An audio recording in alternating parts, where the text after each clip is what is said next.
Greetings and warm regards to all my dear companions. I hope you are having joyful days and peaceful nights.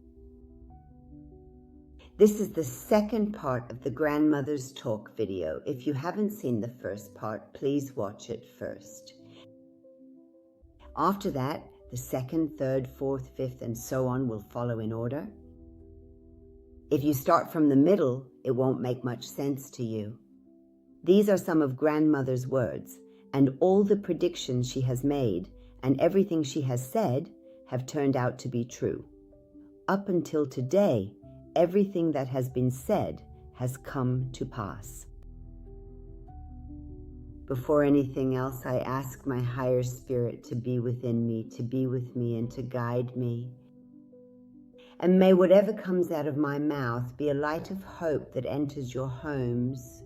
May it bring you love and blessings, and more importantly, may it bring you awareness. This channel is not just an astrology channel. This channel is a channel of awareness, love, and light. Grandmother. The things she said never had a specific time or place, because truth itself has no time or place. When we reach the truth, it is when our third eye is open. Someone whose third eye is open has an active kundalini, and someone with an active kundalini has balanced chakras. And when all these chakras reach a central point, are active and are in balance. Every human is capable of seeing the truth. There is no need to necessarily be a priest. And the truth has neither time nor place. And it is now becoming increasingly difficult for this world of fabricated lies or false news stories to be difficult for us. It becomes very easy for us to distinguish lies from the truth. It might be in the news, or it might be in a company we join and realize that this company is not an honest one. Or it could be this person sitting in front of me who is pretending and lying. Distinguishing lies from the truth, distinguishing them. It becomes much, much easier to tell honesty from dishonesty. And this is something that very soon the earth will support in the near future. When the earth's vibration rises, it becomes difficult for everyone to lie. It becomes obvious to everyone. Before, it was hard. Before, people would say I was naive and I accepted it. But now these issues no longer exist. Rather, within a few years, everyone will be able to distinguish between truth and lies, between a genuine person and a deceitful one. People will be able to completely tell liars apart from the truthful. My grandmother never listened to the news at all because she didn't believe in it. She said that when a company is built on deceit and lies, when the heads of its departments, some of them are just puppets. So listening to our news is just a waste of time. It means spending your time on something that's completely unnecessary. In life, she was never involved in the media industry at all during her life, but she really loved and cared for children deeply, and she always strongly advised them to stay far away from the media, to stay away from the daily news cycles, and to focus on other things instead. Whenever she spoke, it felt as though she had only just heard the news this very morning. She always seemed to be perfectly in sync with the vast rhythms of the universe. It was as if the thought that was in a child's mind that morning, she would answer it. At night, she would introduce a story, talk about events, share experiences that matched exactly what was on the children's minds, as if I had gotten my question answered.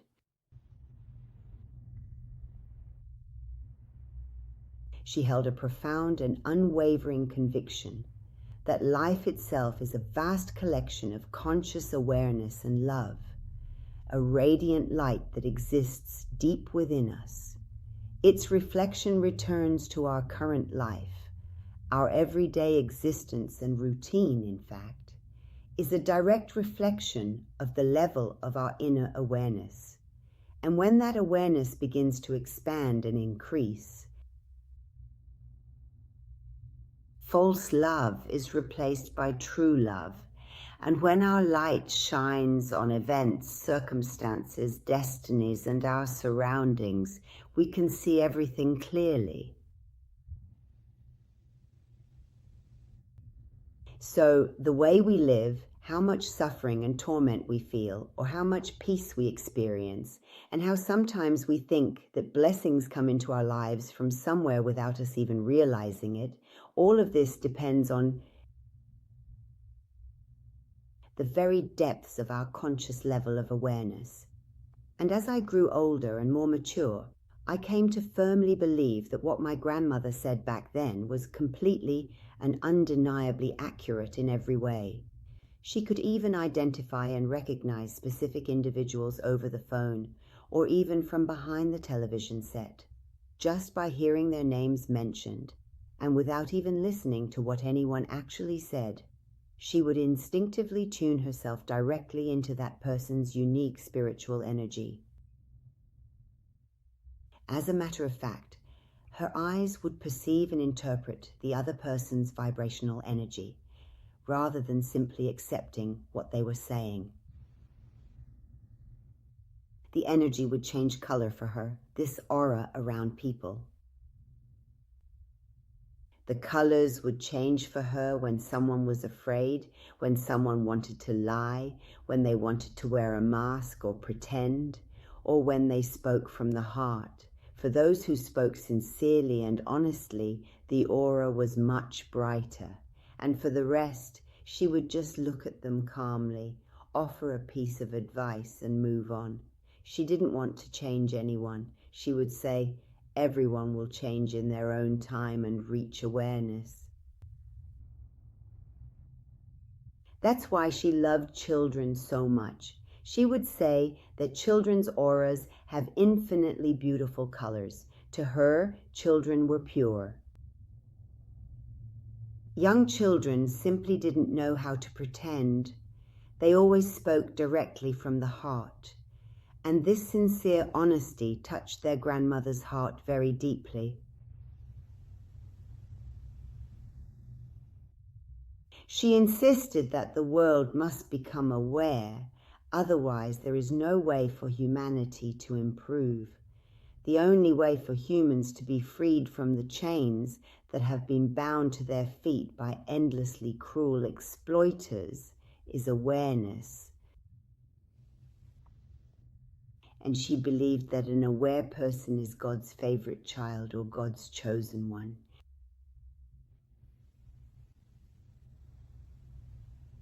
And that's because God loves them so much, because an aware child is someone who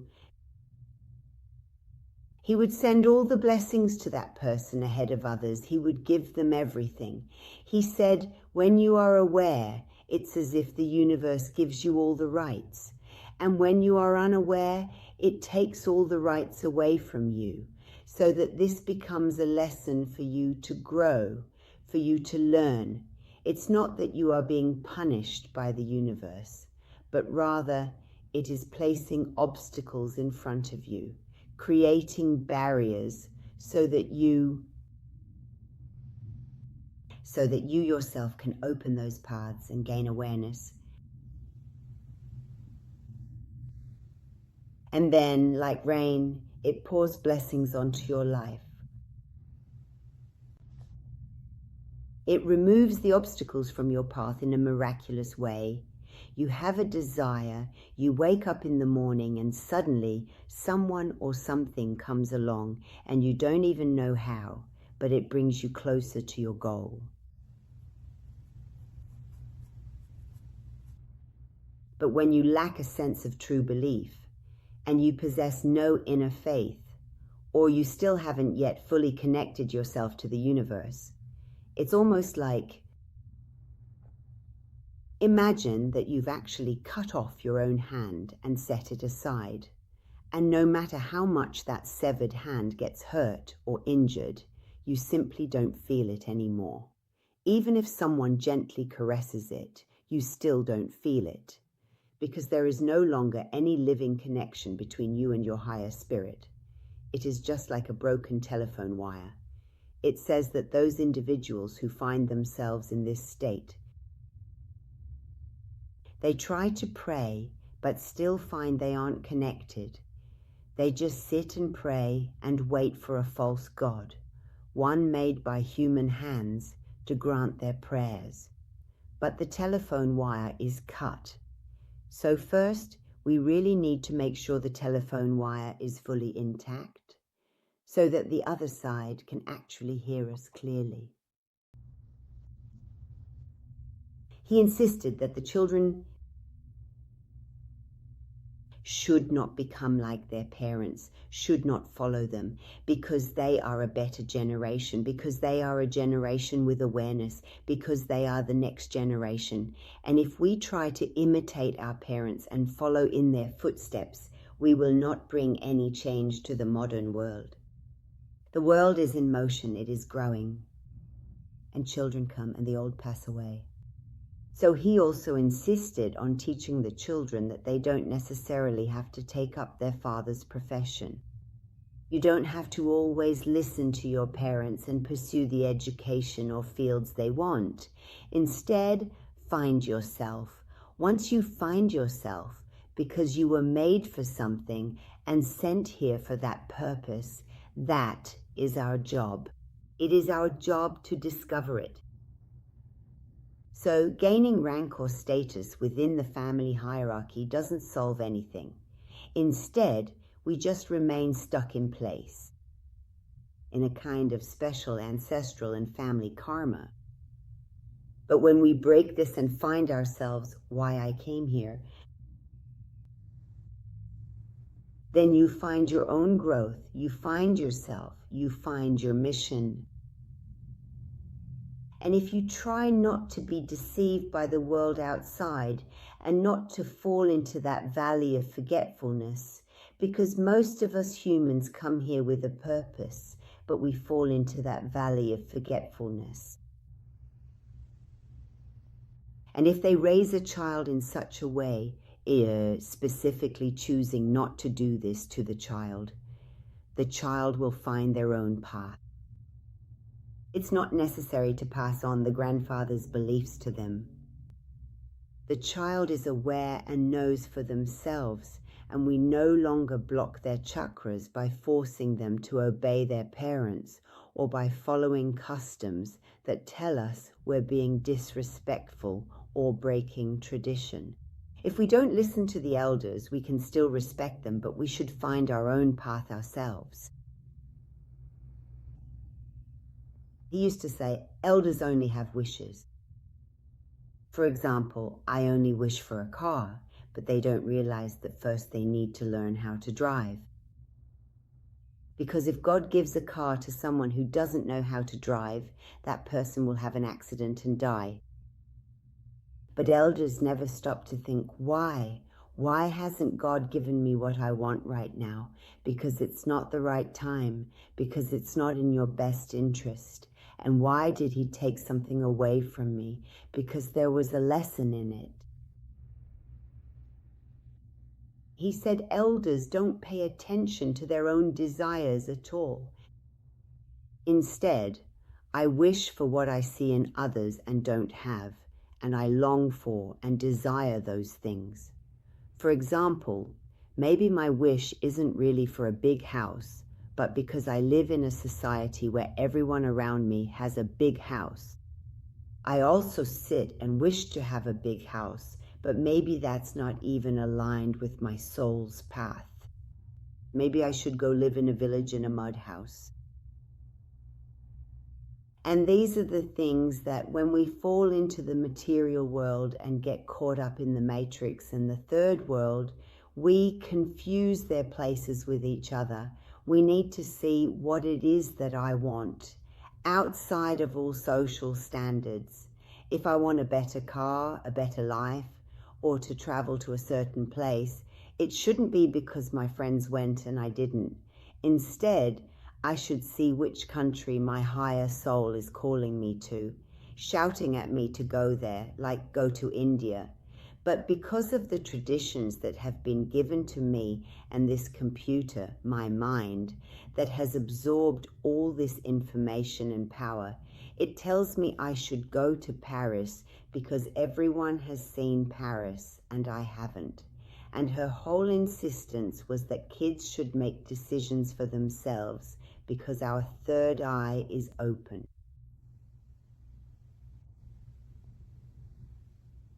I distinctly remember one day when she told a young girl, "It seems your only dream in life has become just to find a husband and simply to become someone's wife and nothing more. You still don't know yourself. You still can't even keep your boyfriend for a few days properly, and all your dreams have become about that ideal man who understands so much more than his wife. And you think that if he marries you, you'll gain all the happiness in the world. But in reality, everyone ends up exactly where they deserve to be. And for you to reach a guy like that, you have to complete yourself. You have to truly reach that level. If you want a 10 million house, you need to have a 20 million income. So if you want an ideal man at that level, you first have to reach that level yourself, to be self-sufficient, to be wealthy, to have a good income, to be knowledgeable, to know what you're talking about in society, But just sitting at home and wishing that with a good husband you'll get somewhere, once you get there, you'll immediately start wishing for a divorce. After 2 years, maybe with a child, you'll only want one thing: freedom from this life, release from this marriage. And honestly, the profound things he said were absolutely full of valuable life lessons. He said, "In this life, you will only ever truly get exactly what you deserve. You are exactly what you believe you are deep down. Even if you own thousands of vast houses in your name, but you feel poor inside, you will always be poor. And if absolutely nothing is registered in your name, but you feel truly wealthy and abundant, then you are indeed a rich person. You have wealth. You will live your life like a wealthy person. If our requests are at the high vibrational level of the universe, because the universe itself has a high vibration, if my requests are down here, the universe won't hear my voice. But if I raise my vibration, meaning I elevate my own energy's vibration to a higher level, beyond mere wishes, the fake and ridiculous things I've told my mind, like, I'll be happy if I get such and such. Those who are at a higher vibration and from whom things must be received in order to be given to us, they hear our voice. Blessings come from there. Blessings don't come from my monthly salary from an office. Maybe people make a lot of money, but their life lacks blessings. And he used to say that when you raise your vibration, immediately they are waiting for you to make a request, like a father who wants to see what his child wants, and once he knows, he provides it. Like a mother who knows her child wants a certain sandwich, so she goes to the kitchen and makes it. Now, multiply that by 1 billion times. God is waiting to see what we want, what we need for the growth of our soul. And he gives those things to us through the angels, through the beings of light, through the vibration that goes to the source as a request. And then the reaction and action of the universe follows. Now, you can sit and meditate for 50 days, sit and visualize, sit and pray, sit and make vows. But if you yourself don't even know why you're doing these things or for whom you're doing them, and you do them with a low vibration coming from jealousy, from lack, from incapability, then those voices won't be heard in those places. But if I know that I want a certain thing because I have a purpose in serving humanity and I need this tool for my work, then the next morning when I wake up, the universe will provide those things for me. And this is the miracle that many people have experienced. And this miracle will not happen through black magic, tarot readings, astrology, star reading, fortune telling, Reiki, or any of those things. By reciting various chants and strange prayers, which do nothing except make us more obsessive and drag us back into a kind of spiritual fanaticism, there is nothing else to be gained. The secret to achieving your desires is to raise your vibration to a level where the vibration of the universe can hear it. I remember my grandmother always used to say, "Don't compare your life to others." Everyone has their own karma. Everyone is born with a different nature. Never compare your life to someone else's. She used to say, life is exactly like a casino. When the sound of the casino bell rings and they announce that someone has won, nobody goes and secretly asks the winner, "Well, you won 10 million, but how much did you invest to get that?" Everyone just sees other people's wins. You bought this house, how lucky you are. You married this husband, you got this wife, you have this life, you landed this job, you're managing this position. They see all our successes and wins. They see the money on the casino table that's in front of me. But they can't see how much I had put down. Did I even take back the money I had put down? But is it really the glitter and glamour of it, something that one person has gained and another hasn't? And if we can remove these things from our lives, because they really cloud our vision, they block our sight like a haze that covers our eyes. If we could reach enough wisdom not to look at others with envy, wondering why they have something, and I don't, our lives will become easier and we will get closer to our own desires.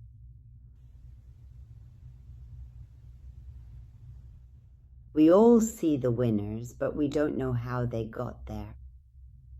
What lessons they learned, what hardships they endured, what things they gave up, and what price they paid for it. What they paid. And if someone were to ask you, are you willing to pay this price to reach that point? You would say no. But in reality, we only see how much further ahead others are than us. But this being ahead is not about greater awareness, love, or light. It's just being ahead in material things, and that's the beginning of our misery. When we become fixated on this, and for the rest of our lives, we never truly feel happiness, because there will always be someone somewhere who is better than me or has more than I do. Exactly.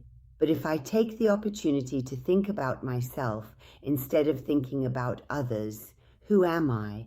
Why was I born? What is my mission? And what do I want? Then there's no time left to think about other people's lives.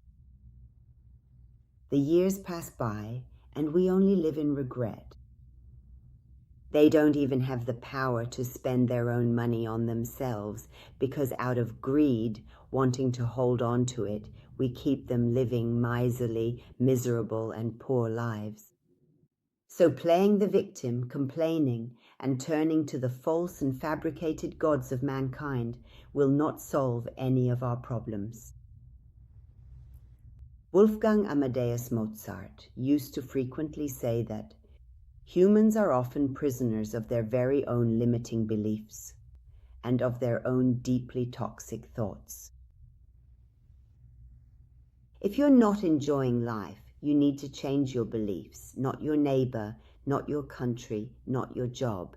You are enough, right where you are, in this very body, which is the center of awareness. All the information is here. All the answers are here. He said, change your beliefs. The moment you change your beliefs, you change your destiny. Even if you come from a family environment where everyone, generation after generation, lives in the same city and in the same house, living with the same job, you step out from among them, and you will have a completely different life, the opposite of the rest of your family members. For example, he said, if you are not satisfied with your type of work, if you are not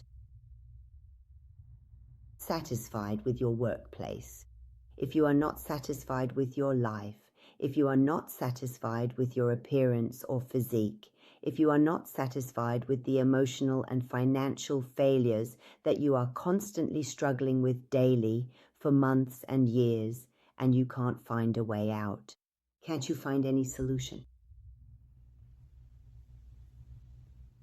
Change your beliefs. As soon as you change your beliefs, your lifestyle will change. As soon as your lifestyle changes, your energy will change. And as soon as your energy changes, you make room to throw out the old things and bring in the new ones. And this has been proven by quantum physics, even though my grandmother didn't know anything about quantum physics.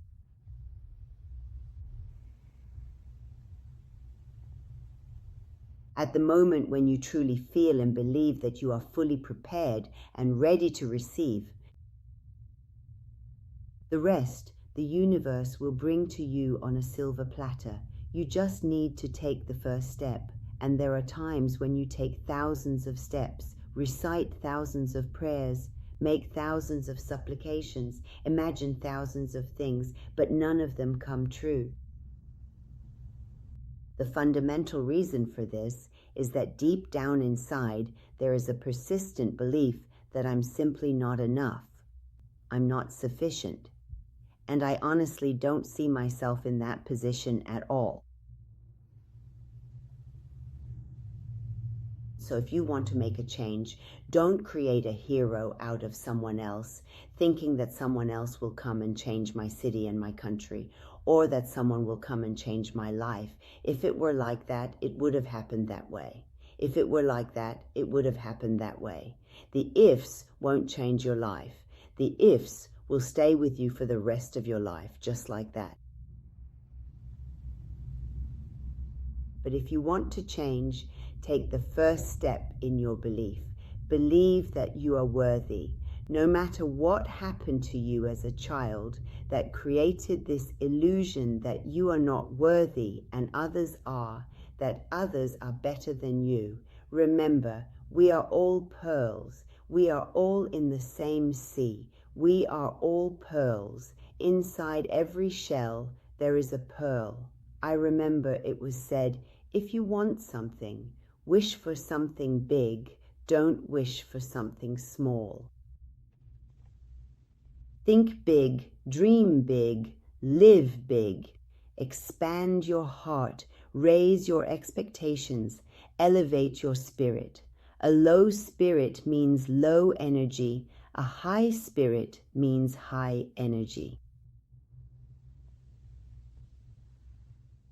For the universe, there is no difference between $1 and $1 million. For the universe, there is no difference between an old car and the latest model. It's our third-dimensional world that creates these distinctions. What matters to the universe is that I have a desire and I want it. The universe's job is to give me what I want and I receive it. I peel it. I send it. Just like when we go to a restaurant and order food, it doesn't matter to us where the restaurant gets the ingredients, who the chef is, or how they're going to cook it. We place the order and the food comes. But what kind of food do I want? It doesn't matter to the restaurants. Does the universe really think this way? Does it work like this? So ask for something big, because it will give it to you. If you asked for something small, you'll always stay small. Your life will be small, your heart will remain small, and your awareness will stay limited. And never wait for someone else or a middleman in this process. Middlemen are just other people who are as powerless as you are. If you want the problem to be solved, the problem started from here. The problem was created from here. There's a lesson in it for you because this problem happened to you, and the solution is also in your own hands. This problem doesn't belong to anyone else. Nor is it for you to go get help from someone else, nor for someone else to come and give you the solution. This problem has come from within you because it's about you, and it will be solved through you as well.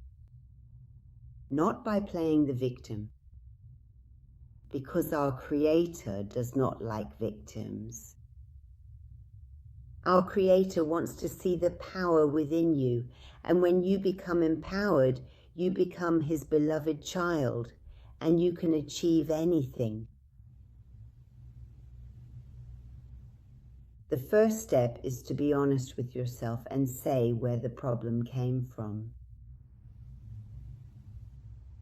The problem came from me. I can't say at this age, when I'm ready and capable of doing everything myself, that the problem came from my parents, from my country, from my neighbor, or from my marriage.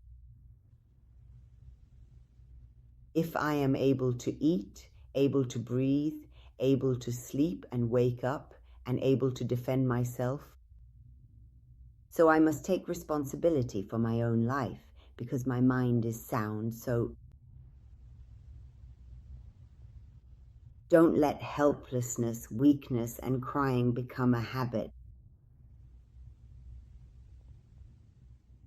These kinds of difficult situations will continue to repeat themselves in your life until you find your own way. And once you get the answer from the architect, once you learn this lesson will never return to your life again. But as long as you sit and let others decide for you, this will keep repeating in your life. So we truly have to seek out the answer to the problem ourselves. We must choose not to be a victim, not to remain helpless, not to lash out in anger at others, and not to blame others, but instead, we must look deep within to find that clarity and get the answer from within ourselves. He used to say that if you've learned the lesson, it won't return. Don't worry, that situation won't happen again in your life. Another thing he used to say, which is very related to this, was never feel sorry for anyone. Feeling sorry is one of the lowest vibrations of human emotions, the vibration of energy. It brings us down to zero level, like guilt, like fear, the feeling of pity. It's the same for others too. Empathy with another human is a different story. Empathy comes from humanity, but feeling sorry for another person is completely wrong. Because when I feel sorry for someone, it means I see myself as above them. I think, oh, how unfortunate this person is, but we don't know what their story is.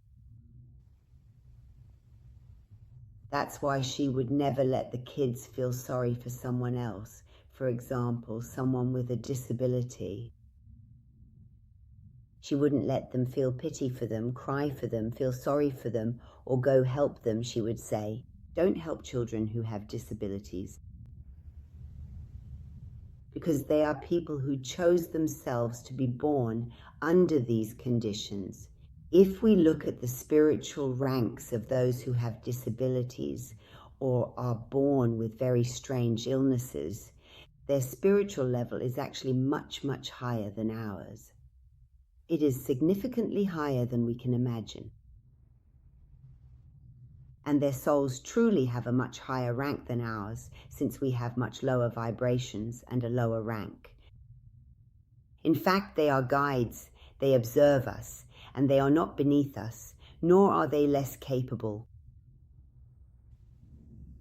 They are worthy of respect. I, who have 2 hands, 2 feet, eyes, and a healthy body, can still be incapable and feel ashamed of someone who doesn't have hands or feet, or can't see, or who can't speak, yet lives their own life and is not as dissatisfied as I am. They have strength. They signed a contract before they were born to be incomplete. Why? Because they've already gone through all the stages of being a complete human, and now they want to see how to test, to experience what it's like for a disabled person to survive in this hellish furnace of a world, how they can endure. As a result, they are on a much higher level. They are far above us. Feeling sorry is actually a very wrong thing to do for someone who has even a small physical disability, unless they ask you for help. And even then, the help shouldn't be like, I'm better than you, or I know how to do this better than you. Rather, it's like, today your foot is stuck in the snow, tomorrow mine might get stuck somewhere else, and you'll help me out then, just as I'm helping you now. It should be at that level. At the level of respect you would show a spiritual master. They are truly great. That child sitting in a wheelchair, unable to eat or move, possesses an infinitely elevated soul. Don't underestimate them. But if you truly want to help, your help must be given with a profound and infinite sense of respect, standing at the exact same level, as a sincere and humble gesture of deep respect, not as help to someone who is helpless, for that would surely break their pride. My grandmother used to say, for those whose hearts are filled with a great and overwhelming pain that is far beyond their own control, caused by tragic events outside themselves, and whose hearts are burning with an unquenchable and painful fire, if their hearts are broken, they deserve a great deal of respect.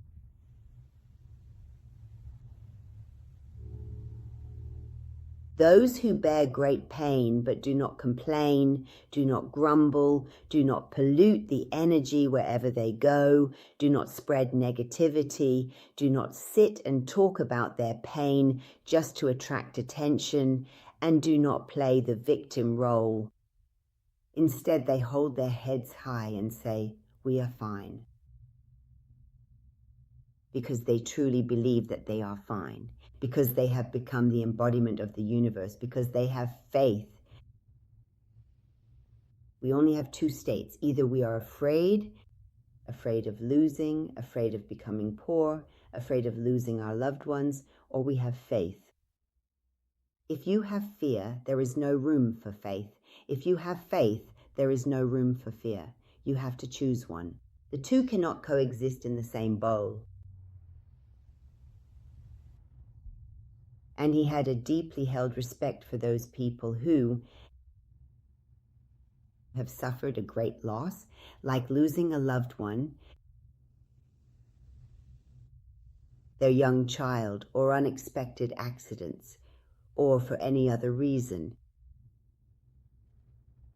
From the perspective of the universe, it sees them as noble human beings and compensates them elsewhere 1,000 times over and even greater. Now, whether it's through spiritual elevation, which for sure not every soul accepts to endure such hardships on this earthly journey, But if beforehand it has committed and said, okay, I accept it, it means that the soul is very advanced, that it has gone through many lifetimes and hasn't had this experience yet. So at the very least, it shouldn't be taken lightly. But for someone who goes through hardship, or even if nothing bad happens to them, but they start to complain about small things, things that really aren't significant, and they never even take a day to compare and realize that they have no real pain, compared to someone who has lost their child, lost their country, lost their entire life. Their whole body is burned, or for any other reason. And my problem today is, for example, that my child did something at school. These are lessons for us. Whenever we start acting like a victim, we should compare ourselves to those who have truly lost so much in this life, but have never been victims. Carrying the heavy label of being a victim is essentially just a form of begging. Some are begging for money. Some are desperately begging for attention. And some are begging for love. There is no fundamental difference between any of them. He said, "Don't even feel sorry for those who were killed in their youth. Instead, remember them. Remember them as heroic souls. They gave their lives so that the world could gain some important knowledge. They also made a commitment to come into this world and leave young so that they could teach something to others,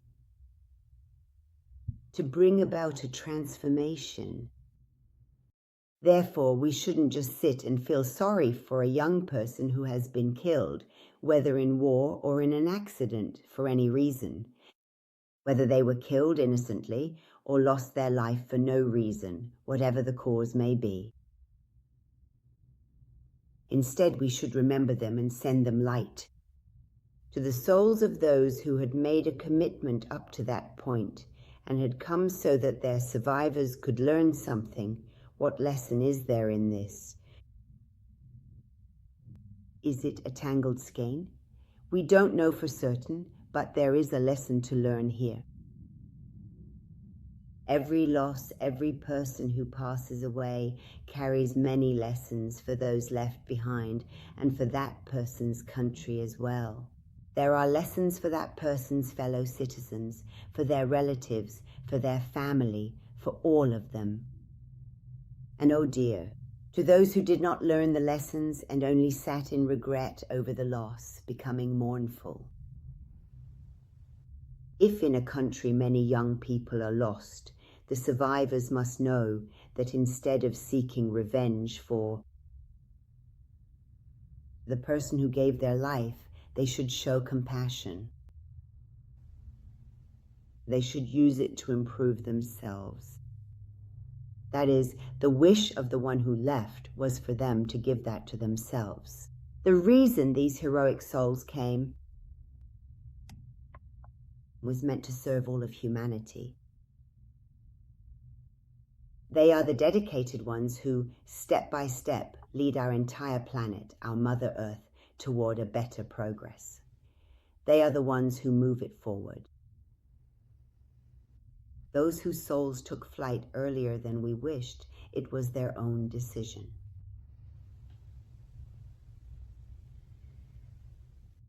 It was by their own will. And if you believe it, no soul ever takes flight without its own will. That is, at the moment when the last breath is about to leave the body. That is when our guide, the person's guide, gets permission from that person. Do you want to return or do you want to stay? The contract is over, and they take that person from this world with their consent. If the soul itself doesn't want to, it won't leave the body at all. If it's not ready, then maybe there's no regret and death is not the end. To me, death simply signifies that I am ready, a graduation of the soul, allowing one to finally transition into a different level of existence. What I am saying is that society has constructed all of these restrictive rules for us that are so sad and false that we have become afraid of almost everything. Grandmother wanted to clarify these things for the world of the third dimension so that it would be easier for them to move on to the fifth dimension. The more we know, the easier it is to find peace. We become lighter more easily, we fly more easily, we receive light more easily, we give love more easily. This world is not a place for attachment. That's another lesson as well. We cherish someone dearly, and then we lose them because no one has ever promised us that we will stay with this person for the rest of our lives. Every relationship has an end, either because of separation or because of death, either by our own choice or by the will of divine powers. And we have to accept these things. We can't keep the things of this world forever. Don't keep these things for me, and I can't stay attached to them for the rest of my life just because I love them so much. One of our lessons as human beings to be prepared for the fifth dimension is that I should be able to free myself from attachment as well. Someone who says, I can't live without this person, has a lesson ahead of them. The goal is to live independently, to be with others, but not to be dependent on them. This is the goal of an evolved human being. Mamazar says if someone has flown away, they are light and free.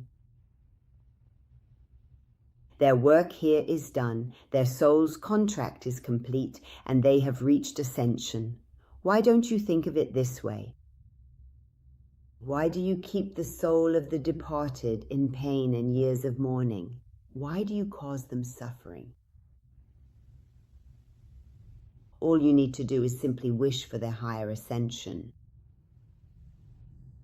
The universe has its own system. We must follow divine laws, not just any law that is respectable and should be obeyed.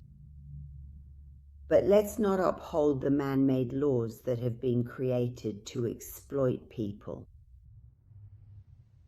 The universe has its own laws, and so do our societies and the earth itself, but those laws are false. But if we understand them, distinguish between them, and follow divine laws, we will find peace and tranquility here on earth. So if something is bothering you and has taken away your happiness today, don't wake up tomorrow with the same problem. Find a solution for it tomorrow. Go to the root and say, I wasted my yesterday because I was upset about something. And I don't want to spend today like I did yesterday. I will solve yesterday's problem today, learn my lesson, and then close the case on this issue. Set it aside from my life forever. Sometimes we wake up every day for 70 years with the same problem. We complain. We go to sleep and wake up again and have to face it all over again because we put it under our pillow. From today, we decide to take our problems out from under the pillow. Let's solve them. If there are other people who don't have this problem in their lives, then there is a solution for everything. Every problem has a solution. If there are others who don't have this problem, I can also be one of those people who don't have it. So I won't keep my mouth shut and play the victim anymore. I won't complain, but instead I'll look for the puzzle whose answer lies within myself. I'll end my video with a saying from my grandmother, who used to say, Remember, your Creator didn't just throw you into this world for no reason. You were a hero among the souls who were at peace, millions and millions of souls who were resting peacefully in their own home with no sense of time, no place, and no problems. You were a soldier, a brave soul who agreed to come to the third world, to this whole planet, in the third article, along with the rest of the souls of the third world. In this world where we still kill each other, brother kills brother, because of differences in taste, differences in beliefs, differences in skin color, language, and wild cultural differences. Among us on planet Earth, there is no one else. We are on the lowest level of all the planets. We, the heroes, have come here at this time in bodies that Earth needs to come as humans. And as I have always said, remember, you are not a human being. You are a soul that has come to this planet in a human body and clothing, because you need this clothing on Earth. On other planets, you have to wear different clothing. But the survival clothing on this planet Earth is this human body. But we get confused, we get lost, we forget who we are. And it was said that you are connected. You are connected to the source. Your silver umbilical cord is attached to the source. There are angels who are with you. Your guides are waiting for you, your Creator. A part of its light, a spark of existence, comes from the light of the source, and this spark returns to the source. So don't become a captive of this world. You are not a useless pawn. You are not just a thorn that has fallen in the middle of the forest. Remember yourself. Remember yourself. Remember what you were assigned for. You are on a mission. A very great mission has been given to you. Remember your mission. Until the next video, I entrust all of you to my great God. I truly hope that every single one of you here today discovers your own purpose and mission in this world.